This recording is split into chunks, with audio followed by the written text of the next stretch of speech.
കേവലം നിസ്സാരമായ ഒരു കഴുതക്കുട്ടിയുടെ മുകളിൽ അവൻ വരുമ്പോൾ ആഹ്ലാദഭരിതരായി ജനം അവരുടെ അങ്കികൾ നിലത്ത് വെച്ചു.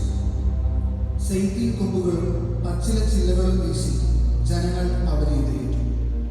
യഥാർത്ഥത്തിൽ ഇസ്രായേലിന്റെ രക്ഷകനോട് കർത്താവെ, ഞങ്ങളെ രക്ഷിക്കണമേ എന്ന് അവർ ഏറ്റുപറയുകയാണ്.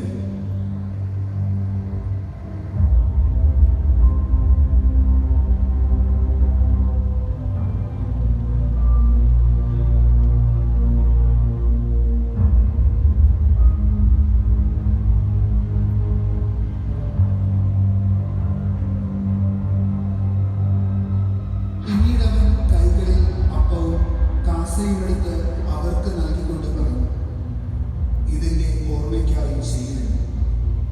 ഗുരുവും റബ്ബിയുമായ അവൻ പാദം കഴുകി ശുദ്ധിച്ചപ്പോൾ അവിടെ സ്നേഹത്തിന്റെ നവമായ ഉടമ്പടിയുണ്ട്.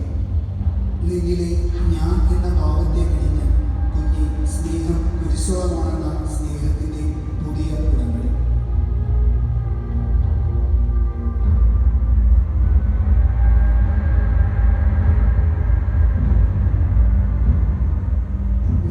ഈ കാസ പാനം ചെയ്യണമോ എന്ന അവന്റെ ചോദ്യം ഗെത്സമനെ ഉയർന്നപ്പോൾ അത് പിതാവിനോടുള്ള പ്രിയപുത്രനെ നൊമ്പരപ്പെടുത്തുന്ന ചോദ്യം മാത്രമാണ്.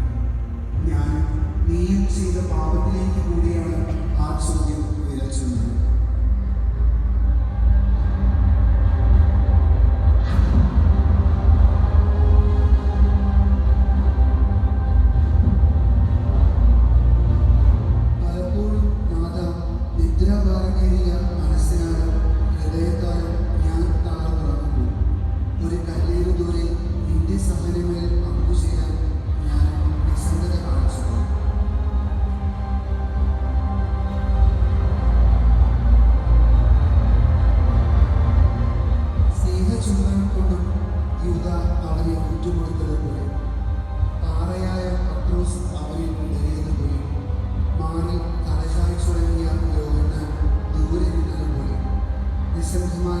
എന്റെ മനോഭാവത്താൽ ഞാനും കർത്താവെ നിന്നെ ഒറ്റുകൊടുത്ത് തള്ളിപ്പറഞ്ഞ് ദൂരെപ്പോയി.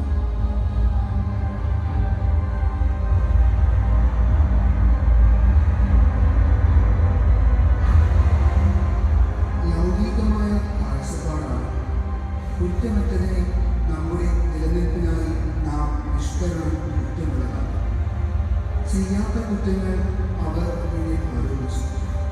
നീതിമാന്റെ രക്തത്തിന്റെ ദാഹത്താൽ അവർ ബറാബാസിന്റെ മോചനം ആവശ്യപ്പെട്ടു. മത രാഷ്ട്രീയ സ്വാർത്ഥ താല്പര്യങ്ങൾക്കായി നിന്നെ ഉപയോഗിച്ച് കൈകഴുകി സ്വയം നീതിമാൻ ചെയ്യും.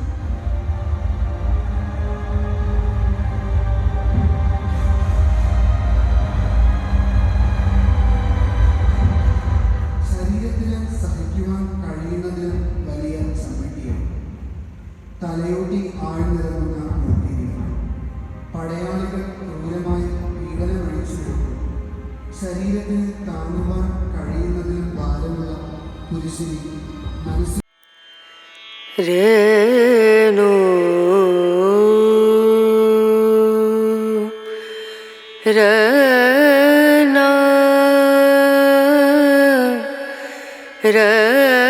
ഈ സഹനയാത്രയിൽ ലോകം അവനെ കല്ലെറിഞ്ഞപ്പോഴും മുഖത്ത് തുപ്പിയപ്പോഴും തുണയായത് സ്വന്തം അമ്മയുടെയും ശിമയോന്റെയും വെറോനിക്കായുടെയും സമീപനമായിരുന്നു.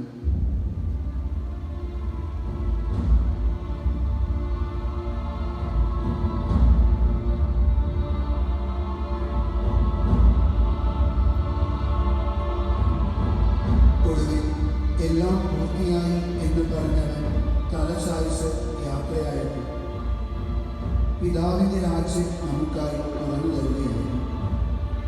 ഈ രാജ്യത്തേക്ക് ക്ഷണിതാക്കളായ നാം ചിന്തിക്കേണ്ടത് ഇതാണ്: നിന്നെ ഞാൻ മഹത്വപ്പെടുത്തി നാഥ, നിന്റെ ഹിതം ഞാൻ പൂർത്തിയാക്കി എന്ന് എത്ര ഉറപ്പോടെ നമുക്ക് പറയുവാൻ സാധിക്കും.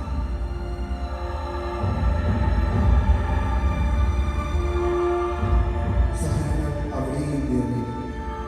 ഹൃദയത്തിൽ 1000 വാളുകൾ ആഴ്ന്നിറങ്ങുന്ന വേദനയിൽ ഒരമ്മ തൻ്റെ മകൻ്റെ ചേതനയേറ്റ ശരീരം മടിയിൽ ഏറ്റുവാങ്ങി. ആരോടും പരിഭവിക്കാതെ എല്ലാം ഹൃദയത്തിൽ സംഗ്രഹിച്ച് ആ മാതൃഹൃദയം ഈ ലോകത്തിന് വേണ്ടി അതും സഹിച്ചു.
നിന്നെ ഞാനിതാ എൻ്റെ ഉള്ളം കയ്യിൽ രേഖപ്പെടുത്തിയിരിക്കുന്നു. അതെ, അവിടുന്ന് സഹിച്ചത് നിനക്കും വേണ്ടിയാണ്. നിനക്കായി അവൻ വലിയൊരു